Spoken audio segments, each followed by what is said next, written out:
डर सबको लगता है। कश्मीर ट्रिप। शादी के बाद का समय एक नवविवाहित जोड़े के लिए बड़ा ही खास होता है। राघव और कनिका का भी ये समय बहुत ही खास था, क्योंकि एक हफ्ते पहले ही उनकी शादी हुई थी और वो दोनों अपने हनीमून की तैयारी कर रहे थे। देखो, मैं जाऊंगी तो सिर्फ कश्मीर जाऊंगी, मुझे मनाली नहीं जाना। अच्छा बाबा, ठीक है, तुम नाराज क्यों होती हो? तुम्हें कश्मीर जाना है तो कश्मीर ले जाऊंगा। वैसे मैंने कश्मीर का ही प्लान बनाया था, वो तो बस मैं तुम्हें ऐसे ही छेड़ रहा था। अगली दोपहर वो दोनों अपनी गाड़ी से कश्मीर के लिए निकल गए। पहाड़ी इलाकों में अंधेरा जरा जल्दी हो जाता है, इसलिए लगभग 6 बजे ही अंधेरा होने लगा था। यहाँ तो कुछ ज्यादा ही जल्दी अंधेरा हो गया। अभी तो कश्मीर पहुँचने में 1 घंटा और लगेगा, तब तक तो यहाँ बिल्कुल सन्नाटा पसर जाएगा। मैंने आपको पहले ही बोला था, अपनी गाड़ी से मत चलो, बस या ट्रेन में चलते हैं, पर आपको मेरी बात सुननी ही नहीं होती। अरे अब दहेज में गाड़ी मिली है तो यूज तो करनी पड़ेगी ना। खैर, शायद 7-8 बजे तक हम पहुंच ही जाएंगे। राघव आराम से गाड़ी चला रहा था, तभी अचानक उसने अपनी गाड़ी रोकी। क्या हुआ? गाड़ी क्यों रोक दी आपने? बहुत जोर से आई है यार, बस अभी आता हूँ, तुम गाड़ी में ही रहना। अरे लेकिन यहाँ कहाँ जाओगे? आसपास कोई जानवर हुआ तो? अरे कुछ नहीं होगा, देखो तो आगे आसपास लोगों के घर भी बने हुए हैं। राघव दरवाजा खोलकर गाड़ी के बाहर झाड़ियों की तरफ चला गया। वहाँ पर कई सारी झोपड़ियां बनी हुई थी, शायद कोई कबीला वहाँ पर रहता था। अरे यार, यहाँ पर तो बहुत सारी झोपड़ी बनी हुई है। अगर यहाँ पर हल्का हुआ और इनमें से किसी ने देख लिया तो 4 गालियां सुनाएंगे मुझे। अरे वाह, वो रहा पेड़, वहीं जाकर करता हूँ। राघव पीछे की तरफ जाता है जहाँ एक बहुत बड़ा पेड़ था, लेकिन पेड़ के नीचे कुछ अजीब सा पूजा का सामान बिखरा हुआ था और एक दीपक जल रहा था। अब ये सब क्या है यार? किसने दिया जलाया हुआ है यहाँ? छोड़ो, मुझे क्या, मैं तो कर रहा हूँ। समझदार हो तो चले जाओ यहाँ से, वरना अगर उसे बुरा लग गया तो वो कभी पीछा नहीं छोड़ेगी तुम्हारा। अच्छा, कौन है? जरा मुझे भी तो दिखाओ ना पुजारी जी। आप गांव वालों को तो हर जगह ही अंधविश्वास फैलाने की आदत हो गई है। पेड़ के नीचे कुछ उल्टा सीधा सामान रख दो और एक दिया जला दो और फिर लोगों को डराओ। मेरा काम तुम्हें सचेत करना था, अब बाकी आगे तुम्हारी मर्जी। मगर एक बार फिर सोच लो, अगर वो पीछे आ गया तो तुम बच नहीं पाओगे। बाबा ने बड़े ही अजीब तरीके से राघव को देखा और वहां से आगे की तरफ बढ़ गए। कहते हैं कि अक्सर ऐसे पेड़ों पर कुछ शक्तियों का वास होता है और वो बाबा राघव को इसीलिए सचेत कर रहे थे। लेकिन राघव ने उसकी बात नहीं मानी और पेड़ के स्थान को अस्वच्छ कर दिया। वो वहां से बाहर निकलकर अपनी गाड़ी की तरफ जाने लगा। तभी पीछे से उसके कानों में एक आवाज पड़ी, राघव। अपना नाम सुनकर बिना कुछ सोचे समझे राघव ने पीछे मुड़कर देख लिया, लेकिन वहां पर कोई नहीं था। राघव को थोड़ा अजीब लगा और वो वहां से वापस मुड़ गया। तब उसे ऐसा लगा कि एक तेज हवा का झोंका पीछे से आया और उसके शरीर के आर पार हो गए। वो थोड़ा घबरा गया और तेज कदमों से चलता हुआ जल्दी से अपनी गाड़ी में आकर बैठ गया। कनिका उसे देखकर हैरान रह गई, क्योंकि उसका चेहरा पूरे पसीने से भीग चुका था। अरे ये क्या हुआ आपको? आपका तो पूरा चेहरा पसीने से भीग गया। यहाँ पर तो इतनी ठंडी हवा चल रही है, फिर भी इतना पसीना। कहीं कोई भूत तो नहीं देख लिया? ओह शट अप यार। राघव ने गाड़ी स्टार्ट की, लेकिन वो पूरे रास्ते चुपचाप रहा। लगभग 1 घंटे के बाद वो कश्मीर पहुंच गए। राघव ने पहले ही होटल की ऑनलाइन बुकिंग कर ली थी। उन्होंने अपने रूम में चेक इन किया और रूम में आते ही राघव नहाने के लिए चला गया। वो वॉश बेसिन के आईने के सामने अपना चेहरा धोते हुए खुद को देख रहा था। तभी उसे लगा कि कोई है जो बार बार पीछे से झांक रहा है। राघव ने पीछे पलटकर देखा तो उसे लगा कि बाथरूम की खिड़की से अभी अभी कोई साया बाहर की तरफ भागा। उसकी सांसें तेज हो गई।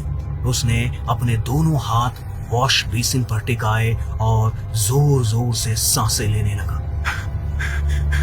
यार, उस बाबा ने मेरे दिमाग में पता नहीं कैसा डर डाल दिया।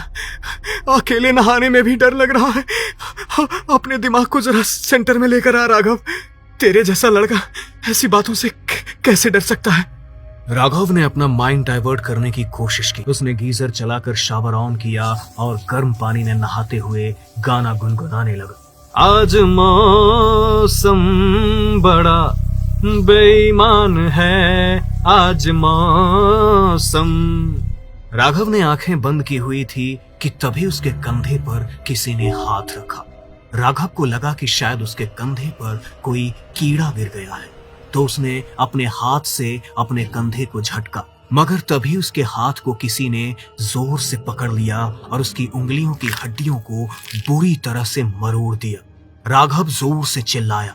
उसकी चीख सुनकर कनिका जल्दी से बाथरूम की तरफ दौड़ी।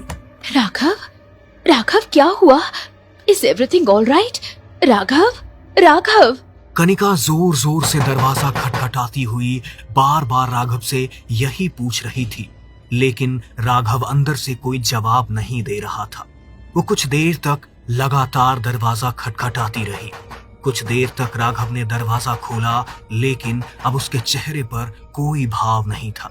मैं कितनी देर से चिल्ला चिल्ला कर पूछ रही हूँ क्या हो गया, और आप हो कि कोई जवाब ही नहीं दे रहे। पता भी है कितनी डर गई थी मैं। अब बताओ भी क्यों चिल्ला रहे थे? राघव ने बड़े ही अजीब तरीके से कनिका की तरफ देखा, लेकिन इस बार भी उसने उसकी बात का कोई जवाब नहीं दिया। कनिका को कुछ भी समझ नहीं आ रहा था कि राघव उसके साथ ऐसा बर्ताव क्यों कर रहा है। कनिका को भूख लगी थी, इसलिए उसने कहा, अगर अभी बात नहीं करनी तो मत करो, लेकिन मुझे बहुत जोर से भूख लग रही है। मैं तो खाना ऑर्डर कर रही हूँ। तुम क्या खाओगे? चिकन मंगा लो। क्या? चिकन? और तुम? आज तक कभी नॉनवेज को छुआ तक नहीं, और तुम चिकन खाने की बात कर रहे हो? अरे बताओ ना क्या खाना है। कनिका ने बार बार राघव से पूछा, लेकिन अब राघव कुछ नहीं बोला, तो कनिका ने अपने मन से ही दोनों के लिए खाना ऑर्डर कर दिया। कनिका खाना खा रही थी, लेकिन राघव खाने को हाथ भी नहीं लगा रहा था। तुम खाना क्यों नहीं खा रहे? पिछले 6 घंटे से हमने कुछ नहीं खाया है, और तुम्हें तो हर 2 घंटे में भूख लग जाती है, और तुम्हें अब भूख ही नहीं लग रही। और तुम ये इतनी देर से इधर उधर क्या देख रहे हो? तब से तुम्ही से बात कर रही हूँ। उसने राघव के कंधे पर हाथ रखकर उसे सहलाया, लेकिन राघव तो बस कमरे के फर्श की तरफ देखे ही जा रहा था। फर्श पर बहुत देर से एक कॉकरोच घूम रहा था। राघव बिस्तर से फर्श की तरफ झपटा और उस कॉकरोच को उठाकर जिंदा निकल गया। उसकी इस हरकत को देखकर कनिका बुरी तरह डर गई और जोर से चिल्लाई, ये तुम क्या कर रहे हो? तुम्हारा दिमाग तो ठिकाने पर है? तुम एक जिंदा कॉकरोच को कैसे खा सकते हो राघव? कनिका राघव के पास दौड़ी, लेकिन राघव उसे देखकर इतने भयानक तरीके से मुस्कुराया कि कनिका ने डरकर अपने कदम पीछे ले लिए। देखो राघव, अगर तुम मेरे साथ कोई मजाक कर रहे हो ना, तो मुझे ऐसा मजाक बिल्कुल भी पसंद नहीं है। राघव कुछ नहीं बोला और बस बड़े ही अजीब तरीके से कनिका को देखता रहा। कनिका को लगा कि शायद राघव उसके साथ कोई भद्दा मजाक कर रहा है, इसलिए वो उससे गुस्सा होकर सोने के लिए चली गई। अगर तुम्हें मेरे साथ यही सब भद्दे मजाक करने हैं ना, तो मुझसे बात करने की कोई जरूरत नहीं है। सारा का सारा मूड खराब कर दिया मेरा। मैं सो रही हूँ, और प्लीज अब मुझे डिस्टर्ब मत करना। कनिका कंबल में खुद को भींच कर लेट गई। कुछ देर बाद उसकी आंख लग गई। तभी रात के लगभग 2 बजे उसके कानों में कुछ अजीब सी आवाज पड़ी, जैसे तो कोई किसी चीज को लगातार कुरेद रहा हो। लगातार आ रही उस आवाज से कनिका की नींद टूट गई। अरे यार, ये आवाज कहाँ से आ रही है? किसे इतनी रात को भी चैन नहीं है, ढंग से सोने भी नहीं देते। राघव, जाकर देखो ना, ये आवाज कहाँ से आ रही है? कनिका आधी नींद में थी, इसलिए बार बार राघव का नाम बड़बड़ाए जा रही थी, लेकिन जब उसे कई देर तक भी कोई जवाब नहीं मिला तो उसने पीछे की तरफ मुड़कर देखा, लेकिन वहां पर तो राघव था ही नहीं। ये देखकर अचानक कनिका घबरा गई, क्योंकि बाथरूम का दरवाजा भी बाहर से बंद था। बाथरूम का दरवाजा भी बाहर से बंद है? तो फिर ये कहाँ चले गए? कनिका ने जल्दी से अपने टेबल लैंप की लाइट ऑन की। कमरे में हल्की सी रोशनी हुई तो सामने का नजारा देखकर कनिका के होश उड़ गए, क्योंकि राघव सामने की दीवार को अपने नाखूनों से कुरेद रहा था। उसके नाखूनों से अब खून निकलने लगा था। पूरी दीवारें भी उसके खून से सन चुकी थी। लेकिन उसके बावजूद भी वो रुकने का नाम नहीं ले रहा था। उसकी हालत देखकर कनिका अब समझ चुकी थी कि उसके साथ जरूर कुछ न कुछ हुआ है। वो दौड़ती हुई उसके पास गई और उसे खींचने लगी। तुम्हारा दिमाग खराब हो गया है क्या राघव? आखिर तुम ये सब क्या कर रहे हो? तुम्हें क्या हो गया है?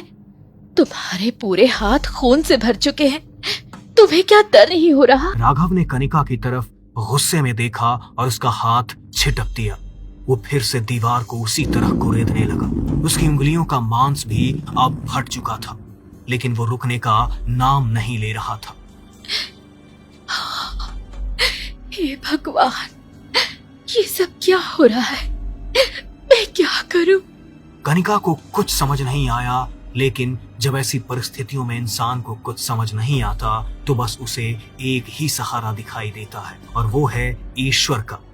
कनिका ने जल्दी से अपने फोन में हनुमान चालीसा प्ले की, और जैसे ही हनुमान चालीसा के शब्द राघव के कानों में पड़े तो वो धीरे धीरे बिल्कुल शांत हो गया और अपने बिस्तर के ऊपर जाकर बैठ गया। उसने अपना सर पकड़ा और जोर जोर से हांफने लगा। कनिका जल्दी से उसके पास गई और उसकी उंगलियों पर अपना दुपट्टा फाड़कर पट्टी बांध दी। कनिका ने राघव को पीने के लिए एक गिलास पानी दिया। राघव की आंखें थकान और नींद से भरी हुई थी। कनिका ने उसके सर पर हाथ फेरा और कुछ ही देर में राघव गहरी नींद में सो गया। उसने हाथ जोड़कर भगवान का धन्यवाद किया और थोड़ी देर बाद उसकी भी आंख लग गई। सुबह जब सूरज की किरणें कमरे के अंदर पड़ी तो कनिका की आंख खुली, मगर राघव कमरे में नहीं था। उसने राघव को हर जगह देखा, लेकिन उसे राघव कहीं नहीं मिला। इसीलिए वो राघव के बारे में पूछने के लिए नीचे रिसेप्शन पर चली गई। मेरे हस्बैंड कहीं बाहर गए हैं क्या? ना तो वो मेरी कॉल रिसीव कर रहे हैं और ना मुझे कुछ बता कर गए हैं। हाँ मैम, आपके हस्बैंड बाहर तो गए थे, लेकिन शायद बहुत जल्दबाजी में थे और परेशान भी लग रहे थे। क्या मैं तब की सीसीटीवी फुटेज देख सकती हूँ? जी मैम। रिसेप्शनिस्ट ने कनिका को 1 घंटे पहले की सीसीटीवी फुटेज दिखाई तो राघव बड़ा ही बेचैन दिखाई दे रहा था और बड़ी ही हड़बड़ाहट में वो होटल से बाहर निकल गया। वो सीसीटीवी फुटेज देखकर कनिका बहुत बेचैन हो गई। उसने थोड़ी देर और राघव का इंतजार किया, लेकिन जब राघव अभी भी नहीं आया तो वो लोगों से उसके बारे में रास्ते में पूछताछ करने लगी, लेकिन उसे राघव के बारे में कुछ भी पता नहीं चला। आखिर राघव कहाँ जा सकता है? कल जब राघव बाथरूम जाने के लिए गाड़ी से उतरा था और जब वो वापस गाड़ी में आकर बैठा, वो तब से ही परेशान है। ओ ना, ये सब वहीं से शुरू हुआ है। कहीं राघव वहीं तो नहीं? कनिका ने जल्दी से टैक्सी बुक की। भैया प्लीज टैक्सी जल्दी चलाइए, चाहे तो पैसे डबल ले लेना, लेकिन मुझे आधे घंटे के अंदर उस जगह पर पहुंचा दो। आप चिंता मत करो मैडम, मैं जल्दी आपको वहाँ पहुँचा दूंगा। टैक्सी वाला फुल स्पीड में टैक्सी चला रहा था। उसने कुछ देर में कनिका को उस जगह पर पहुंचा दिया। कनिका सीधी झाड़ियों की तरफ दौड़ी जहां कल रात को राघव गया था, मगर उसे राघव वहां कहीं भी नजर नहीं आया। तभी उसे वहां एक बहुत तेज आवाज सुनाई दी, जैसे तो कोई जमीन पर जोर जोर से कुछ पटक रहा हो। उस आवाज को सुनती हुई वो थोड़ी आगे गई तो उसने देखा कि आगे एक बहुत बड़ा पेड़ है और उसी पेड़ के नीचे राघव जोर जोर से अपना सर पटक रहा है। राघव की ऐसी हालत देखकर वो डर गई और जल्दी से उसके पास दौड़ी। राघव जोर जोर से पेड़ की मंडेर पर अपना सर पटक रहा था।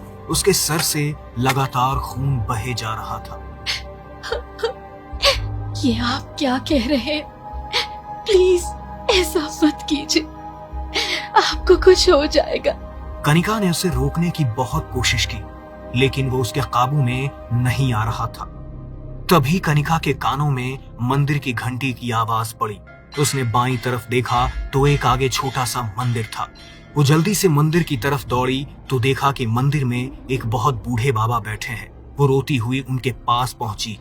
वो उन्हें कुछ कहती उससे पहले ही उनका शिष्य वहां पर आ गया। बाबा अपनी साधना कर रहे हैं, आप उन्हें कुछ मत कहिए। देखिए, मुझे इस वक्त उनकी मदद की बहुत जरूरत है। मेरे पति बहुत बड़ी मुसीबत में है। अगर बाबा मेरे साथ नहीं चले तो पता नहीं मेरे पति के साथ क्या अनर्थ हो जाएगा। लेकिन मैं उनकी साधना भंग नहीं कर सकता। आप अपने पति के लिए मंदिर का प्रसाद ले जाइए। इससे पहले कि कनिका कुछ बोलती, बाबा ने खुद ही अपनी आंखें खोल दी। कहो बेटी, क्या हुआ है तुम्हारे पति को? बाबा के पूछने पर कनिका उन्हें सारी बात बताती है तो बाबा को कल की रात की याद आ जाती है, क्योंकि वो वही बाबा थे जिन्होंने राघव को पेड़ को अस्वच्छ करने से मना किया था। मैं अच्छी तरह समझ गया हूँ कि तुम क्या कह रही हो बेटी। मैंने तुम्हारे पति को चेतावनी दी थी और मुझे तो लगा था कि वो चला जाएगा, लेकिन उसने मेरे मना करने के बावजूद उसके स्थान को गंदा किया, उसका अपमान किया। अब मैं उसके प्रकोप से तुम्हारे पति को नहीं बचा सकता। ऐसा मत कहिए बाबा, मैं आपके पास बहुत आस लेकर आई हूँ। आप उस पेड़ के बारे में सब कुछ जानते हैं, बस आप ही हैं जो उन्हें बचा सकते हैं। मैं तुम्हारी कोई मदद नहीं कर सकता बेटी। वो पेड़ ब्रह्म राक्षस का स्थान है और मैं ब्रह्म राक्षस को शांत नहीं कर सकता। मैं जानती हूँ बाबा कि मेरे पति से बहुत बड़ी गलती हो गई, लेकिन मैं आपके आगे हाथ जोड़ती हूँ, उन्हें बचा लीजिए। अगर आज उन्हें कुछ हो गया तो मैं भी अपना सर पटक पटक कर अपनी जान दे दूंगी। कनिका का रोता चेहरा और ये बातें सुनकर बाबा का दिल पसीज गया। वो अपनी सारी पूजा सामग्री लेकर अपने शिष्य के साथ वहां पहुंचे तो राघव अभी भी अपने सर को जोर जोर से पेड़ की मंडेर पर पटक रहा था। उसे देखकर लग रहा था कि अब उसके शरीर में ज्यादा जान नहीं बची है, किसी भी वक्त वो अपने प्राण त्याग देगा। तभी बाबा ने वहां पर अपना आसन जमाया और जमीन में हल्का सा गड्ढा करके वहां एक लकड़ी को गाड़ दिया। उसके इर्द गिर्द उन्होंने सिंदूर से एक गोल घेरा बना लिया और चारों दिशाओं में एक एक दीपक जलाकर बैठ गए। उन्होंने अपने झोले से एक मिठाई निकाली और उसका भोग घेरे के बीचों बीच चढ़ा दिया। तभी अचानक वहां जोर से हवाएं चलने लगी। बाबा ने तेज तेज आवाज में कुछ मंत्रों का उच्चारण करना शुरू किया। तभी राघव और ज्यादा आक्रामक हो गया और उसने बाबा द्वारा बनाया वो घेरा भी मिटा दिया। पंडित, तुझे लगता है तेरे इस यज्ञ से तू इससे मुझसे बचा लेगा? ब्रह्म राक्षस हूं मैं। इसने मेरे स्थान का अपमान किया है। इसे मैं किसी भी हाल में जिंदा नहीं छोड़ूंगा। बाबा ने उसके सामने मंत्रों का उच्चारण जारी रखा, लेकिन उसके ऊपर उनका कोई प्रभाव नहीं पड़ रहा था। ब्रह्म राक्षस स्वयं एक ब्राह्मण होता है जिसने जिंदगी भर भगवान की भक्ति की हो, लेकिन अपने कुछ नीच कृत्यों के कारण उसे ब्राह्मण होते हुए भी राक्षस की योनि में भोगनी पड़े। भगवान की इतनी भक्ति करने वाला ब्राह्मण जो ब्रह्म राक्षस बन चुका हो, उसे किसी भी मंत्र से काबू नहीं किया जा सकता। ये बात बाबा भी जानते थे, लेकिन फिर भी वो अपनी पूरी कोशिश कर रहे थे। मगर वो और अधिक आक्रामक होता जा रहा था। राघव फिर से वहां अपना सर पटकने लगा था। उसकी हालत बहुत खराब हो चुकी थी। उसकी हालत देखकर कनिका की आंखों से आंसू बहे जा रहे थे। तभी बाबा ने एक दीपक उठाया और पेड़ के नीचे रखकर उसे प्रज्वलित कर दिया। तभी अचानक राघव बिल्कुल शांत हो गया। मैं जानता हूँ कि तुझे काबू नहीं किया जा सकता, लेकिन जिस भगवान की तूने अपने जीवन में भक्ति की है, उसके वचन में मैं तुझे बांधता हूँ कि तुझे इसे छोड़ना पड़ेगा। मैं जानता हूँ इसने बहुत बड़ी गलती की है, लेकिन तू बड़ा बनकर इसे माफ कर दे। तुझे अपने इस भगवान की सौगंध है, उसके वचन में तुझे बंधना होगा। इतना कहकर बाबा कुछ मंत्रों का उच्चारण करते हुए पेड़ पर एक काले रंग का धागा बांध देते हैं और उसके ऊपर मिठाई का भोग चढ़ाकर ब्रह्म राक्षस को वचन के जरिए वहां बांध देते हैं। और उसी वक्त ब्रह्म राक्षस को ना चाहते हुए भी राघव को छोड़ना पड़ता है। राघव निढाल होकर वहीं गिर पड़ता है। कुछ दिन तक अस्पताल में एडमिट रहने के बाद उसकी हालत में कुछ सुधार आता है। राघव खुशकिस्मत था जो बच गया, लेकिन अक्सर हम अपने जीवन में कुछ ऐसी गलतियां कर देते हैं जिनका भुगतान हमें हमारी जान देकर ही चुकाना पड़ता है।